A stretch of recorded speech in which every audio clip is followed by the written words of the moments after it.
a hacer un repaso de lo que venimos hablando y de ahí vamos a avanzar para los que no estuvieron el domingo anterior puedan entender de lo que venimos hablando. Estamos en un tiempo de reedificación y Nehemías prospera en el trabajo. Recuerden que ¿qué tenía Nehemías cuando quería reconstruir? ¿Qué sucedió? Se levantaron opositores. Cuando usted quiere hacer algo bueno para el Señor, siempre va a haber oposición, va a pasar algo, no es que todo va a estar llano, así, yo voy a venir caminando a hacer la obra del Señor, no. Siempre va a haber oposición, dificultades, situaciones, enfermedades, problemas. No se va a allanar todo y wow, no. Y vamos a ver, nosotros aquí leímos en Nehemías capítulo 3 un modelo. Después vimos la gente que Dios usó para reedificar y después vimos las famosas, a ver si se acuerdan, puertas, que son un montón de puertas y todos los que trabajaron. El modelo fue la obra, fue organizada y dirigida por los líderes espirituales a la cabeza. Siempre cuando se hace la obra del Señor hay líderes espirituales a la cabeza y después la gente que coopera, que va cooperando, trabajando, sirviendo. Dice que Dios vio a cada obrero y escribió su nombre. La hermana Emma leyó los nombres y eran un montón de gente que estuvo trabajando y están ahí registrados en Nehemías capítulo 3. Dios vio a cada obrero y quedó registrado en este libro. Cada uno tenía un área específica de responsabilidad. Entonces todos tenemos un área específica de responsabilidad y debemos cumplir con esa responsabilidad. Nadie podía hacerlo todo. ¿Alguien puede hacerlo todo? No, por más que querramos, imposible. Siempre vamos a necesitar del otro hermano que haga, que colabore. Por ejemplo, para que esté todo aquí armadito, alguien vino más temprano. No se armó solo el sonido. Alguien llega más temprano. Para que el mate cocido esté listo, alguien sale de su casa más temprano para hacerlo. Para que esta mesa hermosa esté aquí, hubo alguien que vino más temprano. ¿Se entiende? Entonces, hay una responsabilidad. Nadie podría hacerlo todo, pero todos podían hacer algo. Por supuesto, nunca se puede tener el 100% de cooperación, porque no todo el mundo va a querer servir. Y ya lo vimos en el versículo 5, los que anotan, en el versículo 5 del capítulo 3, habla que habían unos nobles que no querían participar en la reedificación. No querían participar. ¿Sí? Había 42 grupos de trabajadores para esta reedificación. Y ahora vamos a repasar la gente. Ya vimos el punto 1, que es el modelo. Líderes y colaboradores. El segundo punto, la gente que había. ¿Qué variedad de trabajadores había? En el versículo 1 había sacerdotes. En el versículo 2 y 19 había gobernantes, vimos. Había mujeres. Amén. Había mujeres. Uy. Había mujeres. Artesanos. En el versículo 8 y 32. Había incluso judíos de otras ciudades, ¿sí?, que venían a trabajar. Y también vimos que habían algunos que estaban dispuestos a hacer algo extra, ¿sí? Es interesante eso, porque qué lindo, ¿no?, cuando alguien está dispuesto a hacer algo extra, algo que no estaba estipulado. Había obreros que eran los únicos de la familia. Eso también en el versículo 30. Y a veces es fuerte y triste, porque a veces nos pasa, yo le daba el ejemplo del pastor, pero nos puede pasar en la iglesia que haya gente que es única en la iglesia, que es hijo o nieto, y el único creyente. Y a veces es difícil cuando no te entienden dónde vas, qué vas a hacer, la parte espiritual. Pero qué lindo la fidelidad de cuando dice, yo soy el único en mi casa que vengo, y aunque como dicen los jóvenes, me barden, bueno, ya no se dice así, ¿no? O me digan algo, yo igual voy, yo igual sirvo, yo igual le soy fiel al Señor. Eso es hermoso. Y sucedió incluso que aquellos que estaban en contra de Nehemías se unieron a la obra. A veces vamos a tener gente en contra y que van a ver que uno trabaja, que uno es transparente, que uno trata de hacer la voluntad del Señor, y se van a añadir aquellos que están con duda, se van a añadir porque van a ver el trabajo que estamos haciendo, ¿no? Gente se va a sumar y eso pasa. Eso lo vemos en el versículo 11 del capítulo 3. Y ahora vamos a ver los lugares. Ya vimos entonces, en primer punto, a ver quién se acuerda, el modelo. El segundo punto, la gente. Y el tercer punto, los lugares. ¿Sí? Vamos. El modelo, la gente, y ahora vemos los lugares. Hay una lección espiritual en cada lugar. Si nosotros lo leemos así sin buscar un comentario bíblico, no entendemos nada de las puertas, ¿verdad? Pero cuando uno estudia y ve un comentario bíblico y le trata de sacar el jugo a esto, vemos todas las enseñanzas espirituales que podemos aplicar en esta reedificación. La primera puerta era la puerta en el versículo 1 de las ovejas. ¿Qué nos recuerda las puertas de las ovejas? ¿Cómo? Sí, pero ¿qué significaba que hablamos de algo en Juan 10? Que nos recuerda a el sacrificio de Jesús. ¿Sí? Esta fue la primera puerta que se reparó, porque sin sacrificios no hay salvación. Nótese que la puerta de las ovejas no tenía cerraduras y no tenía barrotes. ¿Por qué? Porque estaba abierta. La puerta estaba abierta porque la puerta de salvación siempre está abierta para el pecador. Es la única puerta que no tenía cerraduras ni barrotes. ¿Sí? Esta es la única puerta santificada, apartada como una puerta especial. La segunda puerta es la puerta que la vemos en el versículo 3, es la puerta de los peces, de los pescados. Nos recuerda que debemos ganar almas, ser pescadores de hombres, ¿no? Estar visualizando cómo llego a mi compañero de trabajo, cómo le predico a que mi mente, cómo puedo ayudar a tal persona que está pasando un mal momento, falleció alguien, cómo puedo. A veces no necesitamos hablar mucho, a veces necesitamos más acciones. A veces con un gesto, con un abrazo, con un detalle, hablamos más de Jesús que diciendo muchas palabras, ¿no? Con un gesto, con un abrazo, con una oración, con una palabra de ánimo, es de bendición para otros. Y eso lo vemos en Marcos 1:17, la puerta de los peces. Entonces recordar que debemos ganar almas. 3, la puerta vieja. En el versículo 6 nos habla de los antiguos caminos y las antiguas verdades de la palabra de Dios. Las sendas antiguas que hablan en otros pasajes, que nos marcan que no debemos olvidar la palabra de Dios, lo que nos marcó, que no tenemos que buscar cosas nuevas y ya están todas acá escritas, no tenemos que inventar nada, está todo acá, ¿sí? Y vivirla. Esa es la puerta vieja, y podemos respaldar con el pasaje Jeremías 6:16 o 18:15 también. Los pueblos del mundo siempre están buscando algo nuevo y se niegan a volver a las verdades básicas de la palabra del Señor. Ejemplo, antes se llevaba la Biblia a las escuelas, a los colegios. En un tiempo se prohibió, por ejemplo, en Estados Unidos, pero se llevan las Biblias a las cárceles, ¿no? Hay que volver a las sendas antiguas, hay que volver a enseñar en las escuelas la palabra de Dios, el temor a Dios, los valores cristianos, para no tener que ir a la cárcel, para que la gente sea transformada. No estoy diciendo que no hay que ir a la cárcel, estoy diciendo que hay que prevenir muchas cosas antes que lleguen a suceder cosas más graves en el ser humano. Entonces vimos volver a las sendas. Y después está el 4.4, la puerta del valle. Eso lo vemos en el versículo 13. Nos habla, hasta ahí creo que llegamos, de la humildad ante el Señor.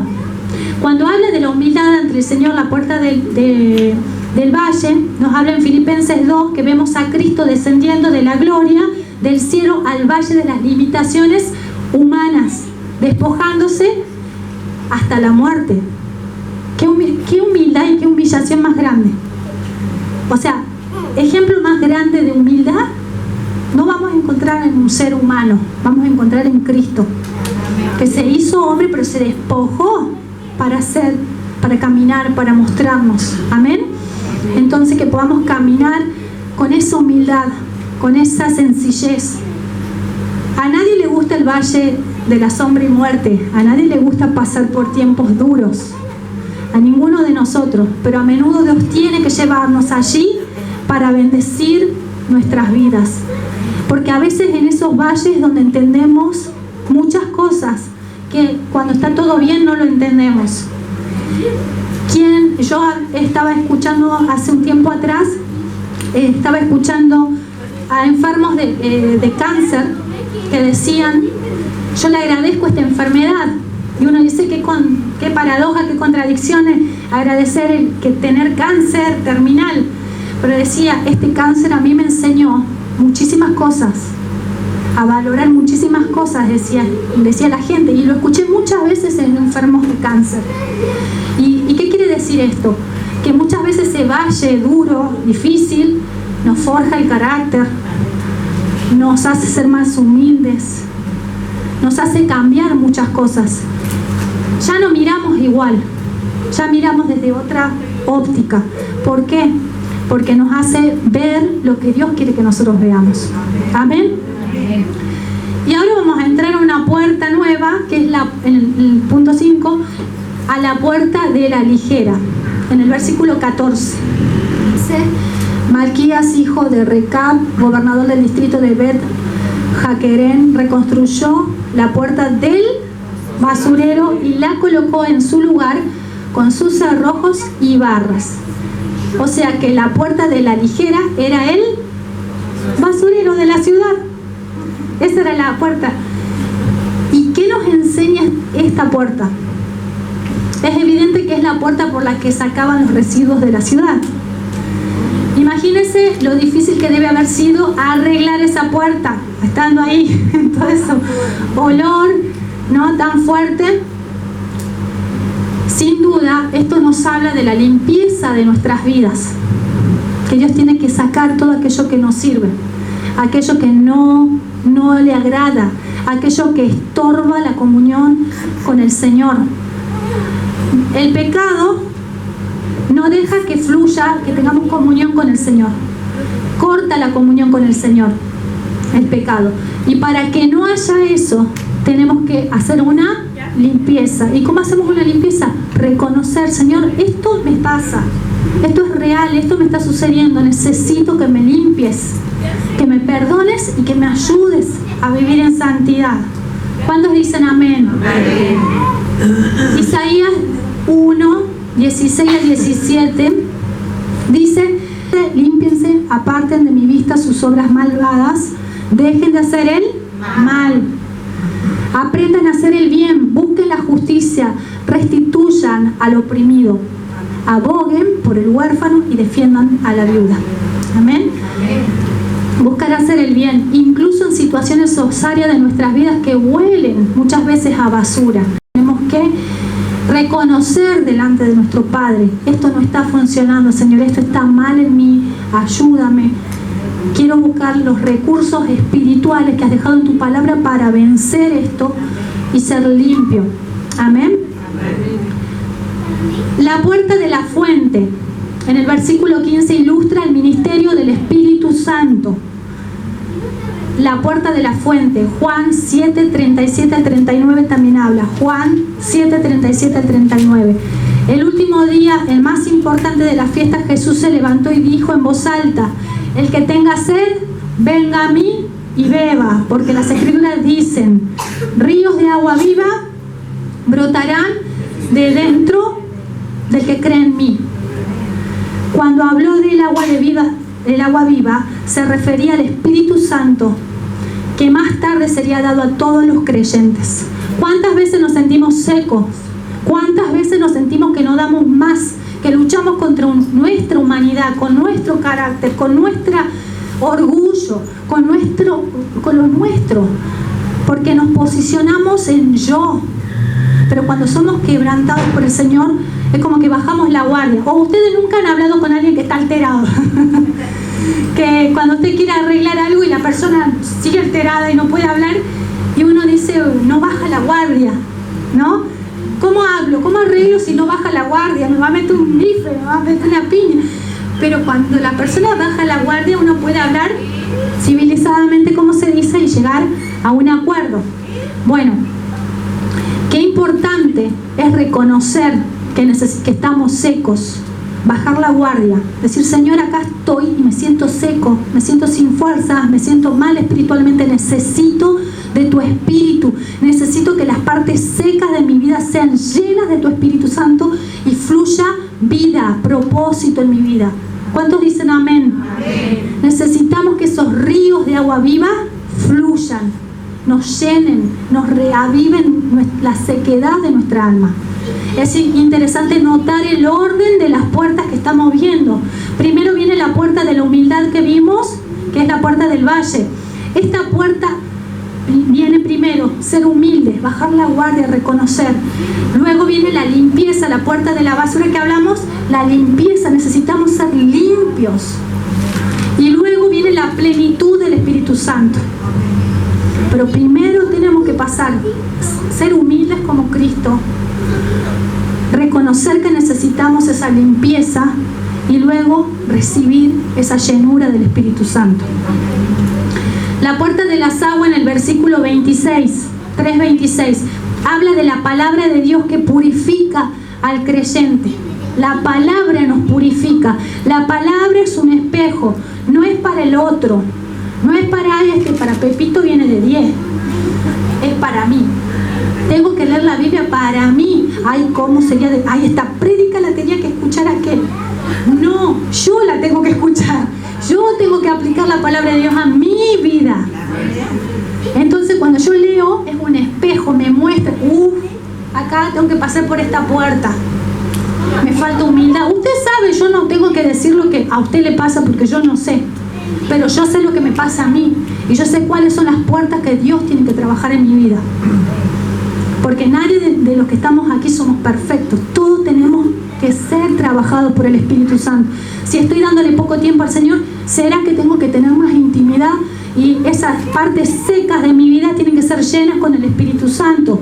Si será que no estoy leyendo la palabra, la puerta de las aguas que habla de la palabra de Dios que purifica al creyente, bueno, tengo que pasar más tiempo leyendo la palabra. Cada uno sabe. Y así sucesivamente. Si tengo que pasar por el valle, ¿no? Esos valles que el Señor ha tenido que pasar. Tal vez no de la misma manera, pero nosotros reconocemos cuando tenemos un tiempo difícil de enfermedades, de problemas, y son duros y moldea tu carácter, pero eso es un proceso que lo tenés que pasar de la mano del Señor, porque Él va a pasar contigo, ¿sí? Por el valle de la sombra y de la muerte. Te acompaña, pasa por ese lugar. Entonces la puerta de las aguas habla de la palabra de Dios que purifica al creyente, y vamos a leer Efesios 5:26, que dice, para hacerla santa, Él la purificó, lavándola con agua mediante la palabra. Y después tenemos otro pasaje que habla, Salmo 119:9. Dice, ¿cómo puede el joven mantener limpio su camino? Viviendo conforme a tu palabra. Qué importante, qué consejo, qué consejo. ¿Cómo puede el joven mantener limpio su camino viviendo conforme a su palabra? Y ahora tenemos que tener en cuenta que dice, nótese que esta es la séptima puerta mencionada, y el 7 en la Biblia es el número de perfección. La palabra es perfecta. La palabra es perfecta. También podemos tener en cuenta que esta puerta no necesitó ninguna reparación. No necesitó ninguna reparación. Para siempre, oh Jehová, tu palabra permanece en los cielos, dice Salmo 119:89. La perfección de su palabra. Y vamos a ver esta puerta, el punto 8, la puerta del caballo, en el versículo 28. De la idea de la guerra viene esto. Ciertamente hay batallas en la vida cristiana y debemos estar listos para pelear. Y vamos a leer 2 de Timoteo 2, 1 al 4. Dice: hijo mío, esfuérzate por la gracia que es en Cristo. Ustedes me han oído enseñar verdades confirmadas por muchos testigos confiables. Ahora enséñales a personas de confianza que puedan transmitirlos a otros. Aguanta conmigo el sufrimiento como buen soldado de Cristo Jesús. Ningún soldado se permite involucrarse en asuntos de la vida civil, porque si lo hiciera no podría complacer al oficial que lo reclutó. Esfuérzate por la gracia en Cristo Jesús. Ustedes que han oído enseñar verdades confirmadas por muchos testigos confiables, ahora pues enséñales a otras personas. Ese es el trabajo del soldado. Yo recibí esta palabra, yo la tengo que enseñar, la tengo que transmitir donde yo estoy. Amén. Tienen que visualizar quién está necesitando esa palabra. Los niños en la escuela, en el trabajo, quién está necesitando esa palabra. Qué importante es estar preparado como soldado de Jesucristo. Debemos estar listos para pelear en la vida cristiana, no como los niños, en la vida cristiana. Tenemos que estar preparados. Sí, tenemos que estar con la palabra. Debemos estar listos, esforzados por la gracia. Ya hemos oído las palabras, ahora las tenemos que enseñar a otros, transmitir a otros. Y dice, no es cosa menor, dice: aguanta conmigo el sufrimiento. ¿Es fácil? Aguanta conmigo el sufrimiento. Hermanos, no es un cuento de hadas ser cristiano.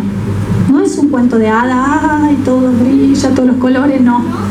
La florcita que va caminando, no. Hay momentos que son más tranquilos y hay momentos que nos toca pasar por las tormentas. Pero tenemos que aguantar firmes como buen soldado de Jesucristo. Pelear la buena batalla. La batalla de la fe. Y cuando decimos, no le estoy diciendo pelear que anda gritando por la cuadra como loquito porque lo van a meter en loquero. Cuando digo pelearla, es que si me viene un tiempo difícil, sigo adelante, firme, la peleo en Cristo. Si viene la economía en desastre, la peleo en Cristo. Si viene una enfermedad, la peleo en Cristo. Si está difícil las relaciones en la familia, la peleo en Cristo. Entonces, ser fiel. Aguanta conmigo el sufrimiento como buen soldado de Jesucristo. Que el Señor nos ayude a ser fiel soldado de Jesucristo. Amén.